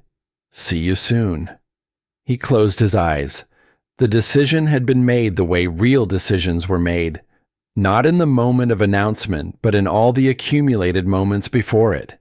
In a door frame at 31,000 feet, and a hotel lobby, and a daughter's hand on his arm, and a letter he had carried for 4 years in a bag that went everywhere he went, because some things you kept close even when you were not ready to open them. He had been ready for a while. He had just needed the evidence. The FAA regional office in Atlanta occupied the 4th floor of a building that had been designed to communicate institutional permanence. Gray stone facade, lobby with seals on the wall, the particular quiet of a place where decisions were made that affected things larger than the people making them. Daniel arrived at 8:45 on a Tuesday morning 2 weeks after Chattanooga, in dark slacks and a collared shirt that Lily had inspected before he left the apartment with the critical eye of someone who understood that presentation was information. He had not brought a lawyer. Tom Hadley had offered to arrange one, and Carol Merritt had suggested it twice, and Daniel had thanked both of them and declined, because the truth of what happened in that cockpit did not require a lawyer to translate it. It required someone who had been there to say what they had seen, accurately and without ornamentation, and Daniel had spent his career in environments where accuracy was the only currency that mattered. The review panel was 3 people, 2 FAA inspectors, and a senior aviation safety officer named Dwight Callahan, who had the compact stillness of someone who had spent years in cockpits before he spent years overseeing people who did. They sat across a conference table that was smaller than Daniel had expected, which made the room feel less adversarial than the building had suggested it would be. Daniel sat down, folded his hands on the table, and waited. Callahan opened the session with a procedural framing that Daniel listened to without impatience. The scope of the review, the specific regulations under consideration, the standard they were applying. Then he looked at Daniel and said, "Tell us what happened. Your version in sequence. Take as much time as you need." Daniel took none of the extra time. He described each action in the order it occurred, using the language of someone who had spent years writing incident reports and understood that precision was the opposite of evasion. He had been in row 23. He had heard the radio bleed. He had assessed the sound as indicating a cockpit-level event. He had moved forward. He had spoken to Sandra Cole and told her his background and his limitations, specifically and in order. He had stood in the doorframe. He had not crossed the threshold into the cockpit. He had not placed his hands on any control surface.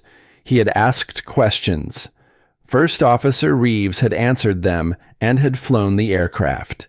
He said it without embellishment because embellishment would have been a form of lying about what had actually happened, and what had actually happened was sufficient. One of the inspectors, a woman named Patricia Hines, who had been taking notes with a mechanical precision that suggested she had done this a very long time, looked up from her notepad.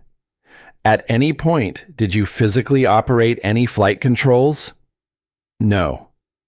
At any point, did you enter the cockpit? No. I remained in the doorframe. Was this a deliberate decision? Daniel considered the question with the honesty it deserved. It was a decision I made before I got there. First Officer Reeves was flying the airplane. She was doing it correctly under extreme conditions, with inadequate support. What she needed was not someone to take over. What she needed was another mind in the space, asking the right questions, keeping the tunnel from collapsing. That was what I could offer. That was what I offered. Callahan looked at him for a moment. You said you made the decision before you got there. How did you know what she needed before you saw the situation? Because I've been in that seat, Daniel said. Not that specific seat, but the condition, the isolation of a difficult approach with too many inputs and not enough steady things around you. I've been in it, and I've flown with people who have been in it, and I've seen both outcomes. He paused. I knew what I would have needed. The room was quiet for a moment. Then the door opened and Sandra Cole came in. She was in civilian clothes. She had been in Atlanta for the review voluntarily, at her own expense, on her day off. She nodded once to Daniel as she took the seat beside him, the nod of someone who had already said what needed to be said in a hotel corridor 2 weeks ago and was here now to say it in the room where it counted. She gave her account in the same sequential, precise manner as Daniel's, and it confirmed his account in every particular. She described the 3-second decision she had made in the galley. She described Daniel's exact position throughout. She said, he never moved from that doorframe, not once. In 40-some minutes of approach and landing, he never stepped forward. Then the door opened again. Dana Reeves had not been required to attend. The FAA had her written account from the airline's post-incident report, which had been thorough and which had described Daniel's role with the same specificity that Sandra Cole had just used. She was there because she had asked to be. She had flown into Atlanta the previous evening on a repositioning flight and had arranged to be available for the morning session without telling anyone she was doing it until she was already there. She sat down across from the panel in the chair Sandra had vacated, and she looked at the 3 reviewers with the direct steadiness of someone who had nothing to manage in this room except the truth. Callahan looked at his notes. First Officer Reeves, your written account has been reviewed in full. You're not required to add to it. Is there something specific you wanted to say? Reeves put both hands flat on the table. Yes, she said. I wanted to say it in person rather than on paper because I think it matters how something is said, not just what is said. She paused. Mr. Cross did not take anything from me in that cockpit. He gave me back my own thinking.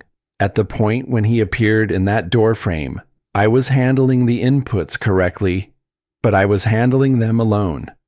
And isolation in that kind of situation creates a narrowing. You stop being able to see the whole board because the next 5 seconds is all you have room for. She looked at Callahan.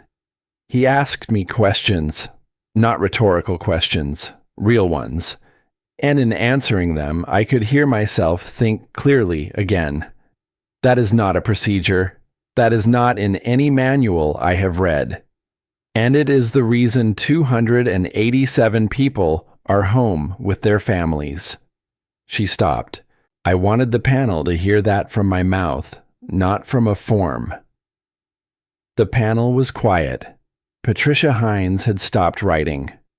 Callahan looked at Daniel for a long moment with the expression of someone who had been doing this work for a considerable number of years and was now encountering something that did not fit neatly into the existing categories, and was deciding whether the categories needed adjusting or the thing did. He seemed to arrive at a conclusion, though he did not announce it immediately. He thanked the witnesses, said the panel would review the full record and issue a finding within 10 business days, and closed the session with the procedural courtesy that had opened it.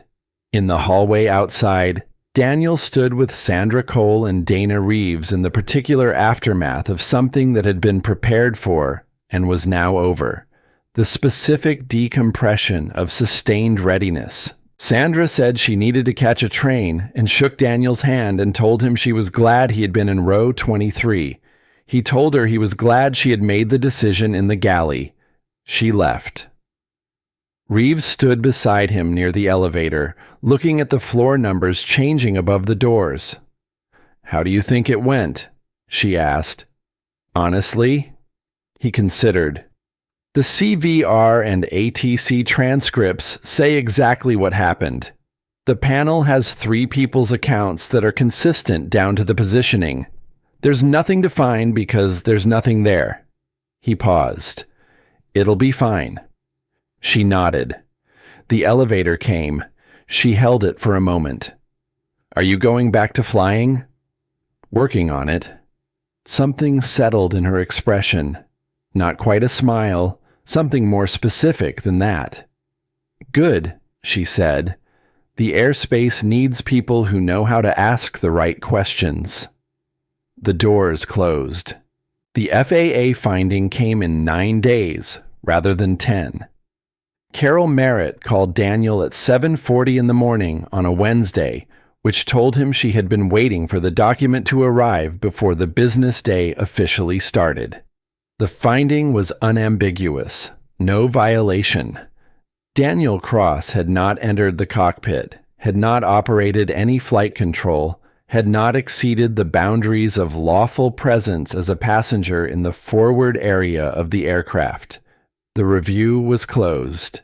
She read him the key finding language over the phone in the measured voice of a professional delivering information she was genuinely pleased to deliver. Then she said more quietly, "Warren Holt submitted his resignation from the board yesterday afternoon, effective immediately. No public statement." Daniel was standing at the kitchen window of the Decatur apartment, the one that looked out over the parking lot and the line of old oaks that the city had apparently decided to leave alone when they repaved the lot, which was the right decision. He could hear Lily in her room, the sound of her getting ready for school, the particular rhythm of drawers and closet door, and the low conversation she maintained with Captain during the morning routine. "I appreciate you telling me," he said. "Transcontinental appreciates you," Carol said. "That's not a corporate statement. That's me telling you." He thanked her and hung up and stood at the window for another moment. The Oaks were doing what Oaks did. Unchanged, unhurried, present in the specific way of things that had been there before the circumstances and would be there after. He thought about Bryce Calloway, who had deleted his original video post within 24 hours of the FAA announcement and had not appeared on any aviation segment since. He did not feel satisfaction about this exactly. He felt the clean absence of a weight that had been in the periphery for 2 weeks.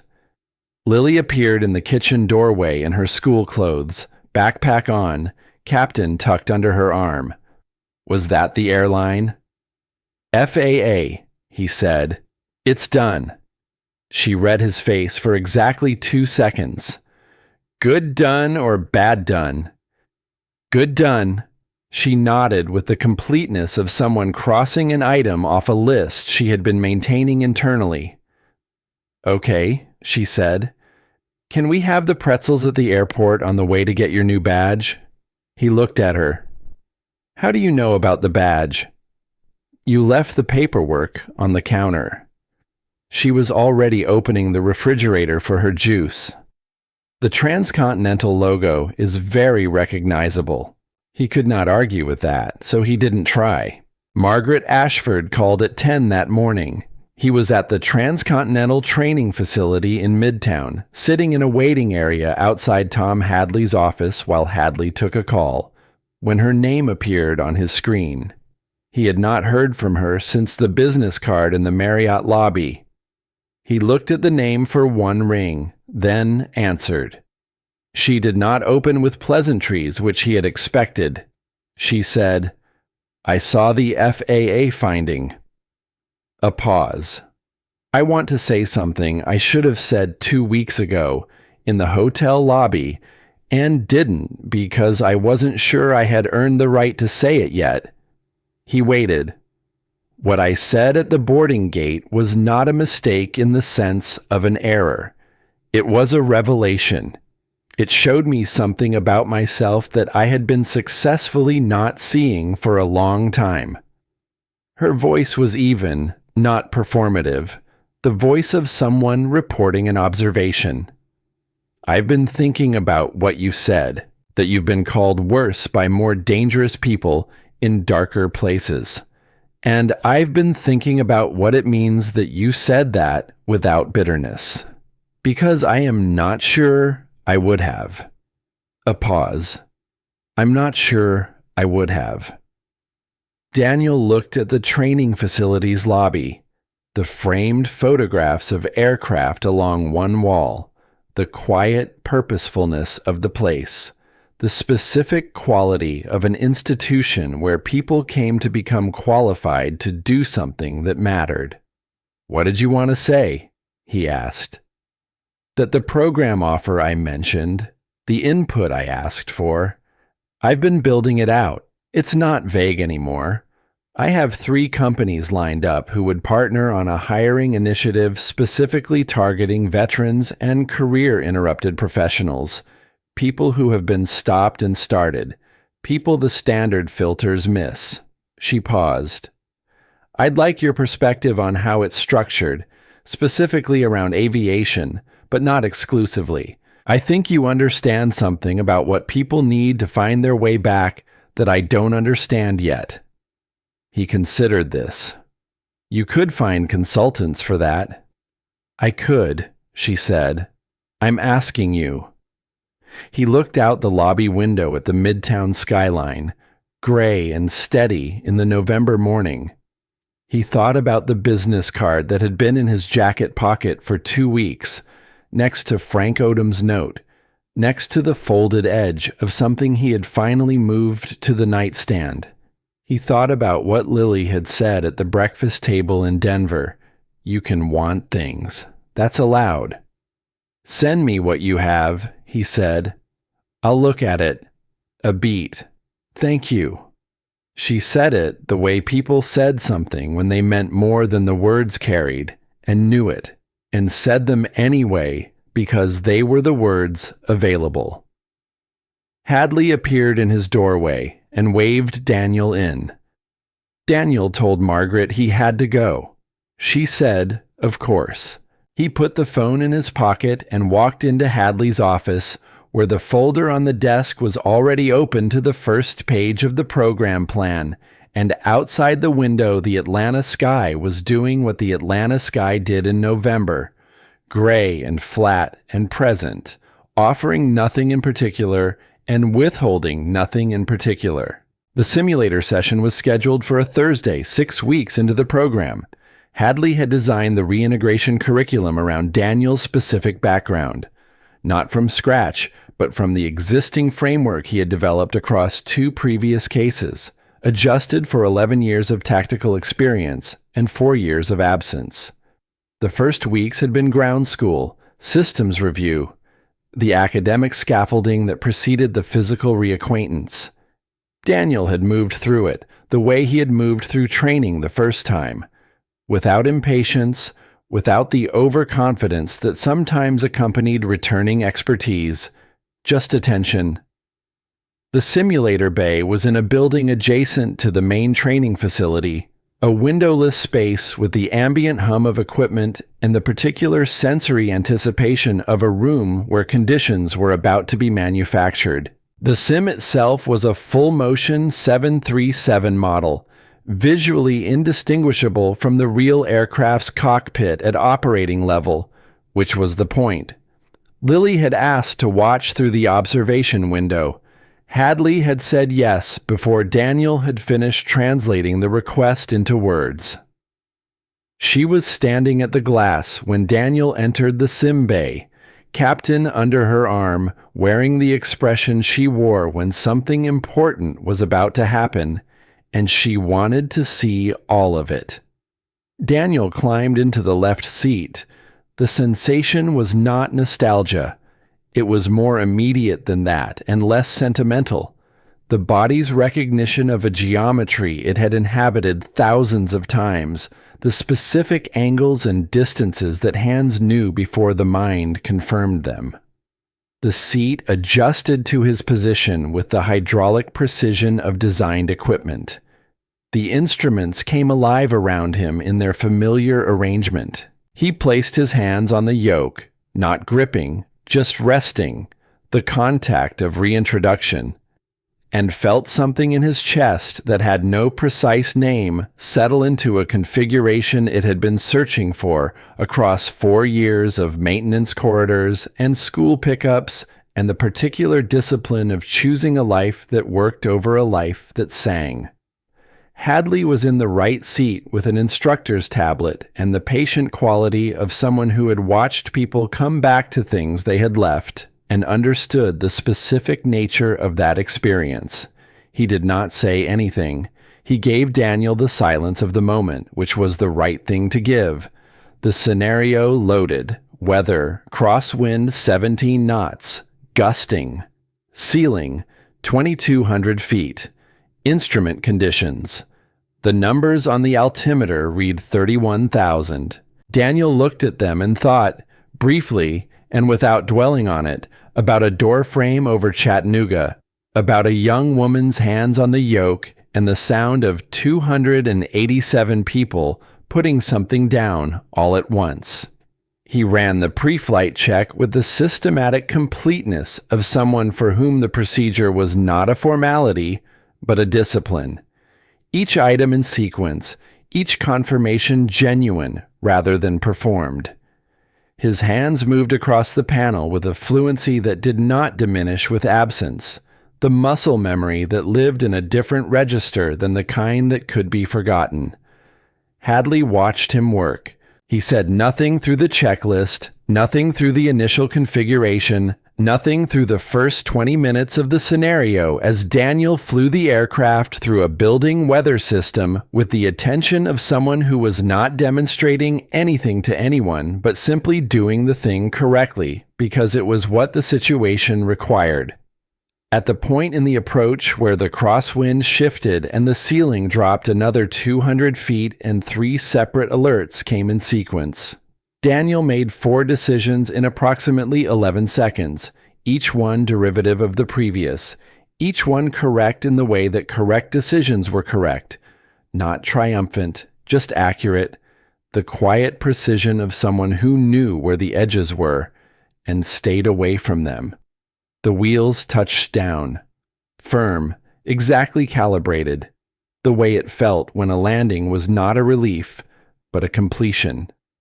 Hadley reached over and shut down the scenario. He sat for a moment in the silence of the powered-down simulation, and then he said, "You still fly like you never stopped."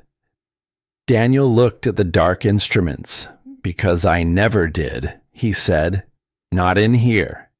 He put his hand on his chest briefly. the gesture of someone pointing at something that didn't have a visible location. Through the observation window, Lily was standing with both hands pressed against the glass, Captain Forgotten at her feet, watching her father in the left seat with an expression that he would not see until later when Hadley showed him the photograph Hadley had quietly taken.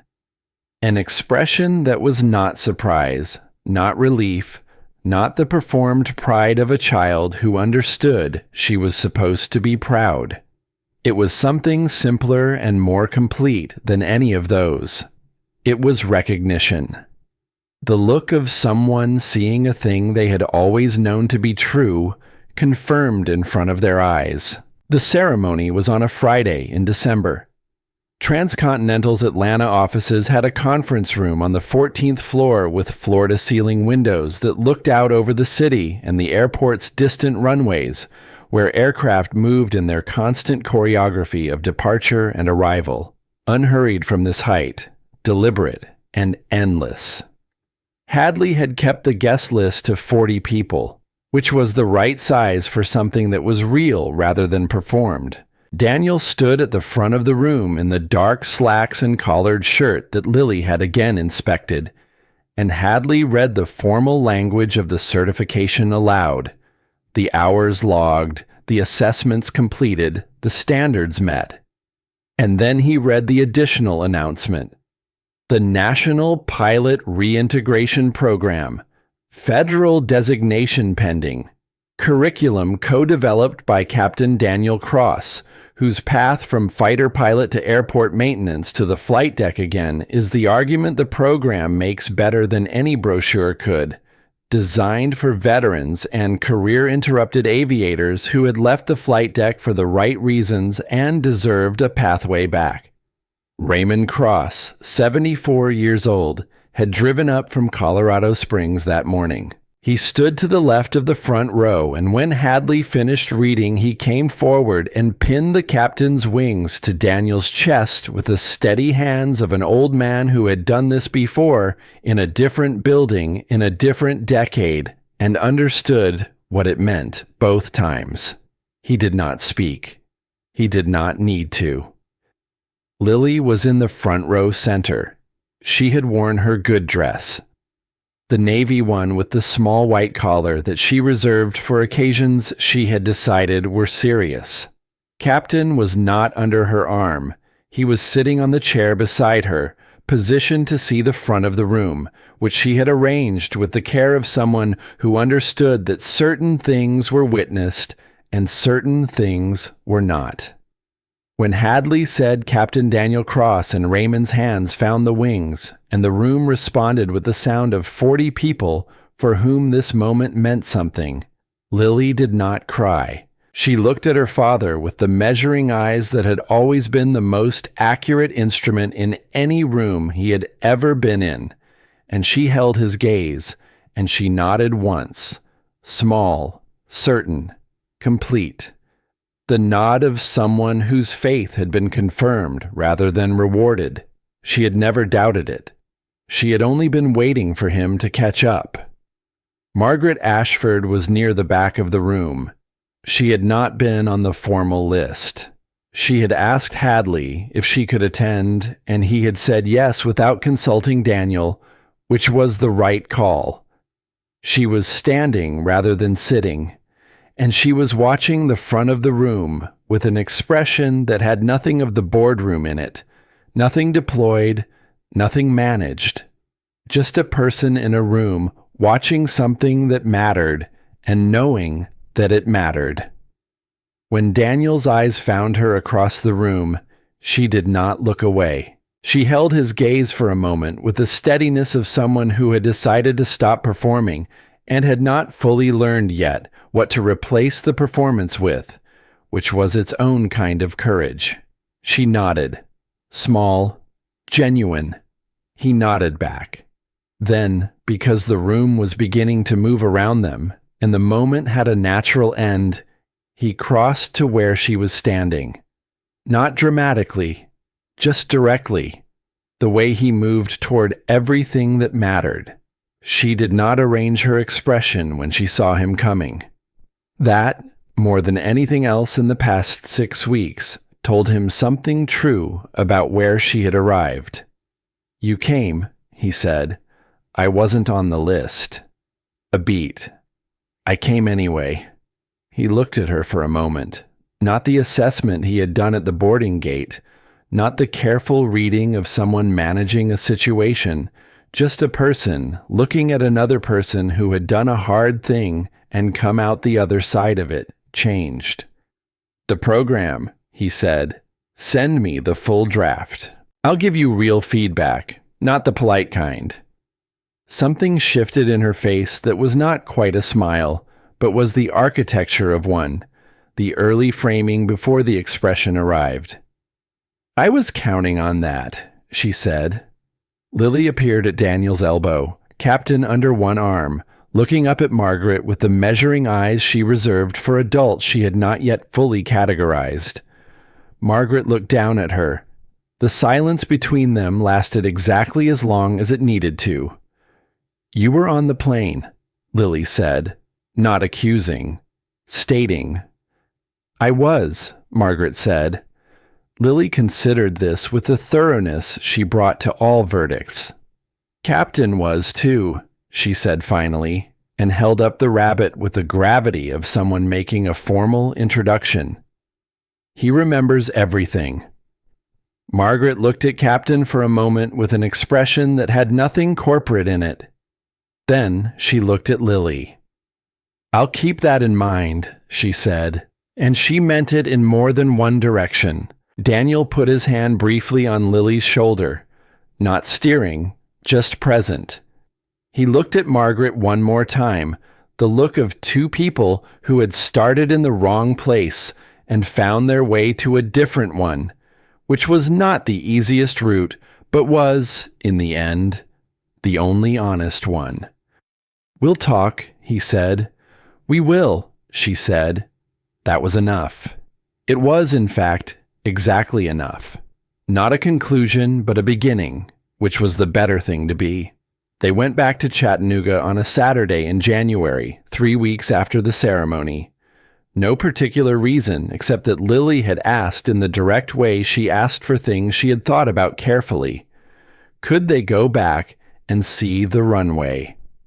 Daniel had said yes without asking why, because he understood that some places needed to be returned to when there was nothing urgent happening in them, when they could be seen for what they actually were rather than what they had been during the worst of it.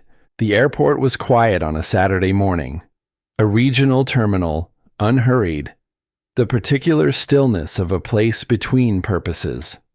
They found a bench on the observation deck that looked out over the single main runway, the one where Flight 2247 had touched down 4 months ago in the gray December afternoon, with 287 people putting something down all at once. Now it was January, and the light was thin and clean, and the runway was empty and ordinary, just concrete and distance and the occasional bird crossing the approach path with the indifference of something that had not been told the space was significant.